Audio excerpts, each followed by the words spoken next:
আউযুবিল্লাহি মিনাশ শাইতানির রাজিম। বিসমিল্লাহির রহমানির রহিম।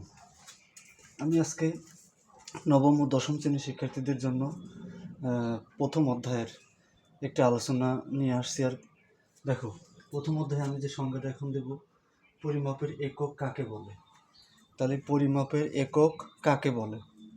যে আদর্শ পরিমাপের সাথে তুলনা করে ভৌত রাশিকে পরিমাপ করা হয় তাকে পরিমাপের একক বলে।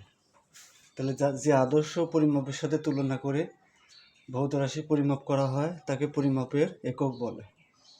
যেমন আমাদের বই দেয়া আছে সময়ের একক সেকেন্ড, সিজিয়াম 133 পরমাণু থেকে নির্ধারিত হয়েছে, 919 কোটি এরকম একটা মান দেয়া আছে আর কি। এভাবে সময়ের একক সেকেন্ড, ভরের একক কিলোগ্রাম, তারপর হচ্ছে দূরত্বের একক মিটার, এভাবে নির্ধারণ করা হয়েছে।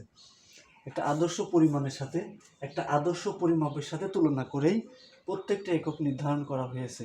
যেমন দৈর্ঘ্যের একক মিটার, ভরের একক কিলোগ্রাম, সময়ের একক সেকেন্ড, এগুলোর ভিতর একটি স্ট্যান্ডার্ড আছে।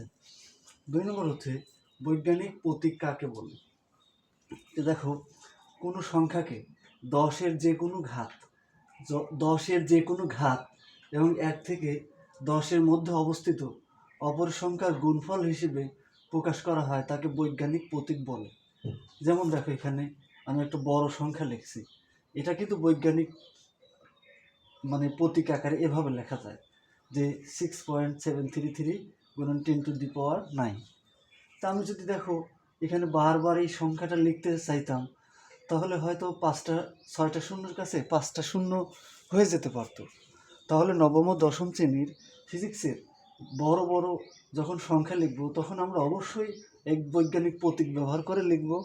এতে আমাদের লেখাটা যেমন শুদ্ধ হবে এবং সুন্দর হবে, দেখতেও ভালো দেখা যাবে। তাহলে কিভাবে হয় দেখো, এখানে আমি এই 6.733 দিলাম, দেওয়ার পরে এই 6.73 দশমিকের পর 3 ঘর দিলেই হবে। এরপর আমি কয় ঘর, দেখো আমি এদিক থেকে আমি যদি গণনা করি, তাহলে আমি কয় ঘর আগে আসলাম 10⁻⁴ এর উপর ততটা পাওয়ার হবে। দেখো 1 2 3 4 5 6 7 8 9, তাহলে 6.7 গুণন 10⁹9। তাহলে আমি যত ঘর আগে আসবো ততটা কি হবে, 10⁻⁴ পাওয়ারটা তত হবে।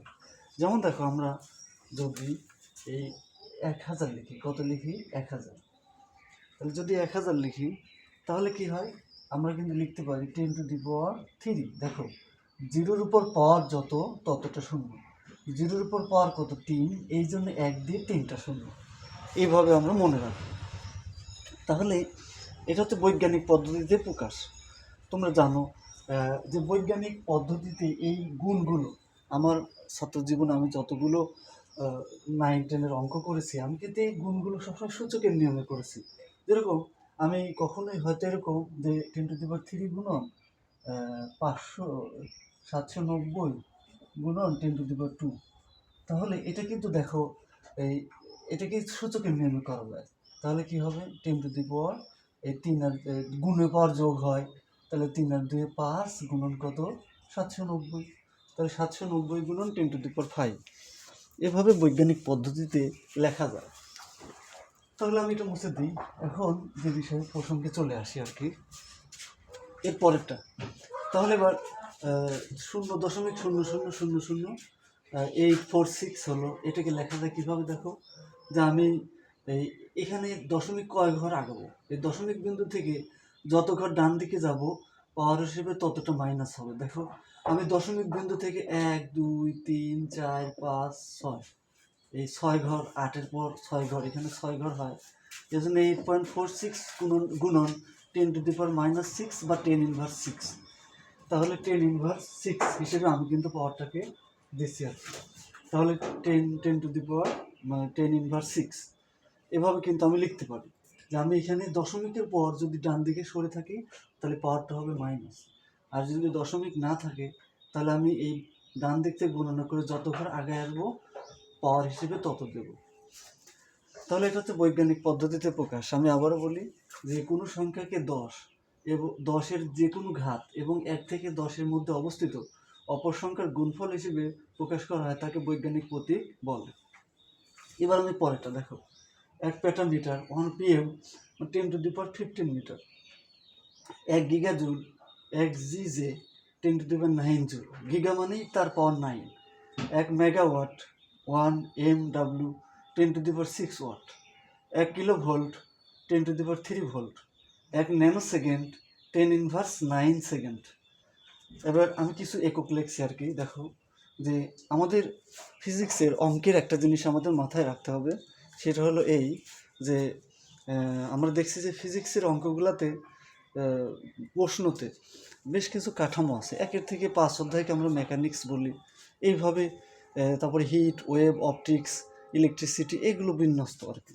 যাই হোক, এই সকল অধ্যায়ে আমাদের কিন্তু এই মাত্রা এবং একক পড়তে হবে। ফিজিক্সের যে 25টা নৈর্ব্যক্তিক থাকবে, এই 25টা নৈর্ব্যক্তিকে আমরা দেখতে পাই যে কমপক্ষে 15টাই থাকে হচ্ছে গণিত। এরপরে সৃজনশীলে যে 5টা সৃজনশীল অ্যান্সার করব, সেখানেও আমাদের গ নম্বরে গণিত 3×5=15, আবার ঘ নম্বরেও গণিত। তার মানে ফিজিক্সের অঙ্ক, সব ফিজিক্সের অঙ্ক, অন্য অঙ্ক না। অর্থাৎ ফিজিক্সে তোমাকে ভালো করতে হলে গণিতে ভালো করতেই হবে। আর সেই গণিত ভালো করতে হলে অবশ্যই রাশিগুলোর একক জানতে হবে এবং মাত্রা জানতে হবে। আমি সেই একক ও মাত্রা নিয়ে একটু আলোচনা করছি। দেখো, রাশি, একক, মাত্রা। দৈর্ঘ্য, দৈর্ঘ্যের এসআই একক মিটার, মাত্রা হচ্ছে বড় হাতের এল। মাত্রা সমীকরণকে সবসময় বড় হাতের অক্ষর দিয়ে প্রকাশ করা হয়। ভর, এম, ভরের একক হচ্ছে কেজি, মাত্রা হচ্ছে বড় হাতের এম। সময়ের একক হচ্ছে এস, মানে সময়কে টি দিয়ে প্রকাশ করা হয়। সময়ের একক সেকেন্ড, সময়ের এসআই একক কি সেকেন্ড, সেকেন্ডের এস দিয়ে প্রকাশ করা হয়, মাত্রা হচ্ছে বড় হাতের টি। স্মরণ মানে তো দূরত্ব, স্মরণকে এস দিয়ে প্রকাশ করা হয়, এর একক হচ্ছে মিটার, আর মাত্রা হচ্ছে বড় হাতের এল।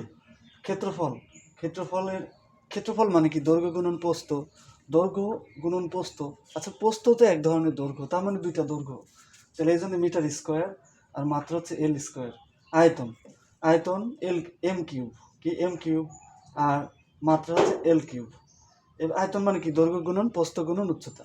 এরপর বেগ বা দ্রুতি সমান কি, দূরত্বকে সময় দিয়ে ভাগ করলে বেগ পাওয়া যায়, আবার দূরত্বকে স্মরণকে সময় দিয়ে ভাগ করলে বেগ পাওয়া যায়, আর দূরত্বকে সময় দিয়ে ভাগ করলে দ্রুতি পাওয়া যায়। অর্থাৎ ইউ বা ভি দিয়ে প্রকাশ করা হয়, এর একক মিটার পার সেকেন্ড, আর মাত্রা হচ্ছে L/1।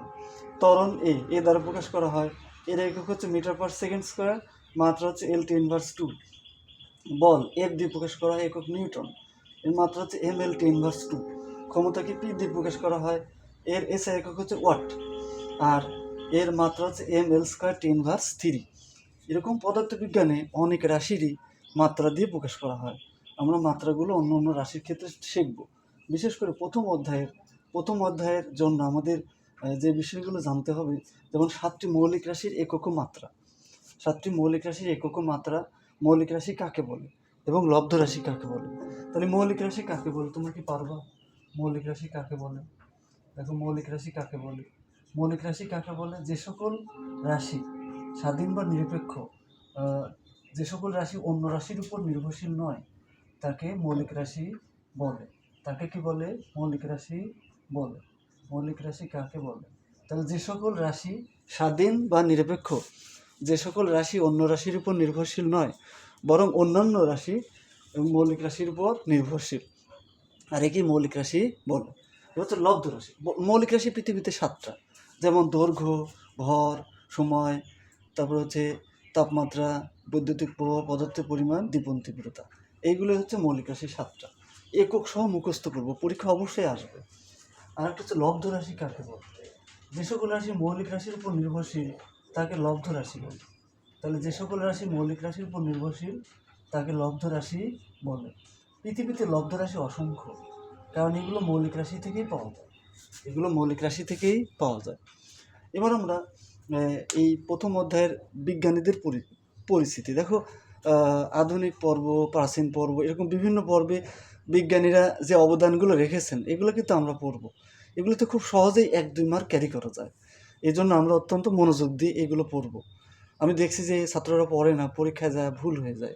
একেবারে কোনো পরিশ্রম ছাড়াই তুমি কিন্তু মার্কটা পেতে পারো। যেমন আপেক্ষিকতার ধারণা কে দেন? বিজ্ঞানী আলবার্ট আইনস্টাইন। এরপর সূর্যগ্রহণ সম্পর্কিত ভবিষ্যদ্বাণীর জন্য বিখ্যাত কে? থ্যালিস। এরপরে হচ্ছে এক্স রে কে আবিষ্কার করেন? রন্টজেন। অ্যাটম শব্দের অর্থ কই? অ্যাটম শব্দ তো অবিভাজ্য, এটা কে বলেন? এটা বলেন কি?